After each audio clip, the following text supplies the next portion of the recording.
আলহামদুলিল্লাহ। আমি আমার এই বাসার ভিতরে কিছু বেগুন গাছ, মরিচ গাছ এবং মিষ্টি কুমড়ো গাছ, ঝিঙে গাছ অনেক কিছু লাগাইছি। আলহামদুলিল্লাহ বেগুনের ফুল আসছে।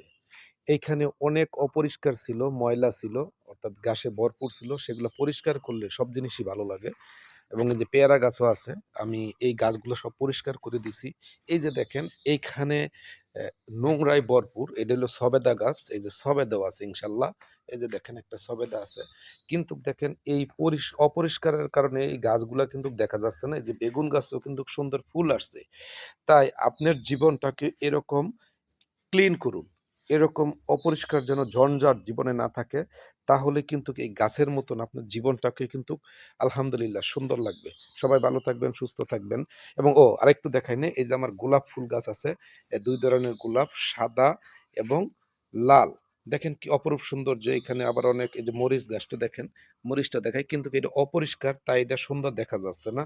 এটার যদি পরিষ্কার করি তাহলে আরো সুন্দর লাগবে। সময়ের শুধু অভাব। ইনশাআল্লাহ এটা পরিষ্কার হয়ে যাবে। চুই গাছ চেনেন না? এই যে এটা হলো চুই গাছের মানে চুই জাল। আমি এটা আ রোপণ করছিলাম। এটা আস্তে, আস্তে হচ্ছে। আসলে আল্লাহ পাক ভালোই জানে। ইনশাআল্লাহ জীবনে আপনার যাই কিছু হোক, এরকম ক্লিন রাখুন।